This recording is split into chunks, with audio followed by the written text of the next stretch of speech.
Aziz vatandaşlarım, bugün Koronavirüs Bilim Kurulumuz ile aşı programımız ve salgının seyriyle ilgili değerlendirmelerimizi yaptık.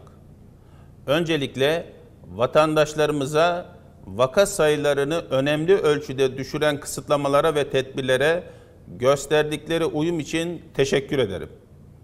Vaka sayılarındaki düşüşü kalıcı kılmak için gayretlerimiz devam edecek. Birlikte mücadele ederek başardık, birlikte mücadele ederek salgını sona erdireceğiz. Normalleşme döneminde kısıtlamaların giderek azalacağı, ancak bireysel tedbirlerin öne çıkacağı ve yaygın aşılama ile güçlendirilmiş bir uygulama hedefliyoruz. 1 Haziran'dan itibaren aşılama programımız hızlanmış olacak. Bu kapsamda 1 Haziran'dan itibaren 50 yaş üzeri vatandaşlarımızın da aşılanmasına başlanacaktır. Kıymetli vatandaşlarım, aşı programımız ile ilgili bazı önemli konuları dikkatinize sunmak isterim. Salgının en can yakıcı olduğu günlerde ülkemiz tüm aşı adaylarını titizlikle inceleyerek faz 3 çalışmalarının ülkemizde de yürütülmesi için gayret göstermiştir. Çalışması ülkemizde tamamlanan aşı adaylarından biri olan inaktif aşıyı ülkemize getirmek üzere 100 milyon doz aşı için anlaşmayı yapmıştık. Yaklaşık 30 milyon doz aşıyı da teslim alıp uyguladık. Aşı tedarikinin en sıkıntılı olduğu günlerde dünyanın en hızlı aşı kampanyalarından birini yürüttük.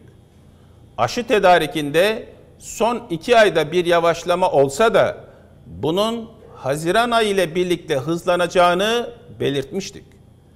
Aşı üretmeyen ülkeler içinde en çok aşıyı en kısa sürede temin eden bir program yürüttük. Çok yakında önemli bir miktar daha aşı ülkemize ulaşmış olacak. Buradan Çin makamlarına gösterdikleri destek ve anlayış için teşekkür ediyorum. Tüm girişimlere rağmen aramızdaki anlaşma ve iyi ilişkilerle devamı için karşılıklı büyük gayretler gösterdik. Aşıların etkinlikleri ve yan etkileri daha iyi anlaşıldıkça aşı çeşitliliğini ve yeni teknolojilerle üretilmiş aşıları da ülkemizde kullanıma almaya devam ediyoruz. İlk geliştirilen COVID-19 aşısı olan BioNTech aşısını da ülkemizde de yürütülen faz 3 klinik çalışmalarının başından beri takip ediyoruz.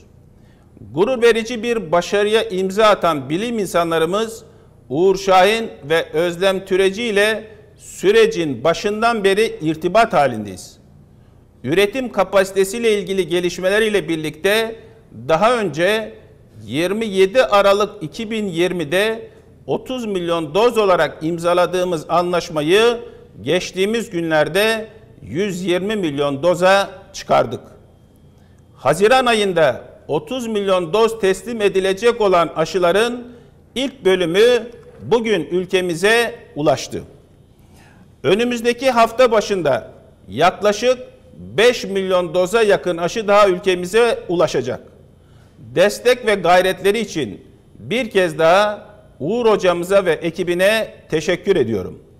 Bunlara ek olarak etkinliğini ve başarısını ispat etmiş bir aşı olan Sputnik aşısını da temin için geliştirildiği günden beri devredeyiz. 50 milyon doz Sputnik aşısının da anlaşmasını imzalamış bulunuyoruz. Bu anlaşmaya verdikleri destekler için de Rus makamlarına teşekkürlerimi sunuyorum.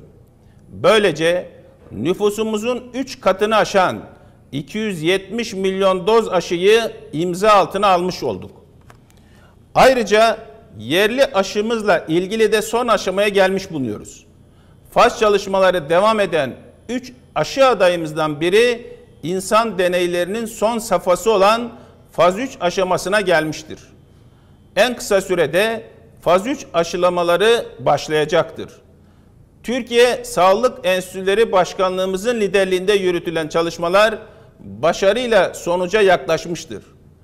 kendi geliştirdiğimiz aşımızın kullanımını da yaklaştığı müjdesini vermek isterim. Aziz vatandaşlarım, tüm dünyada çok sıkı koşullarda aşı temini ile ilgili büyük zorluklar yaşanırken, ülkemizin menfaatlerini ve vatandaşlarımızın sağlığını önceleyerek önemli miktarda aşıyı temin etmiş bulunuyoruz.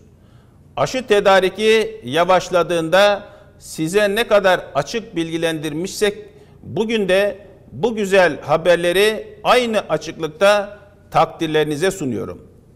Her olumlu gelişmeyi eleştirmeye devam edenler elbette olacaktır. Ve bu saygı çerçevesinde kaldıkça haklarıdır da. Kıymetli vatandaşlarım, mevcut gelişmeler ve normalleşme ile ilgili yeni planlarımızla bu yaz salgının yıkıcı etkisinden ülkemizin kurtulacağı açıkça görünür hale gelmiştir. Hepinizi saygı ve sevgiyle selamlıyorum.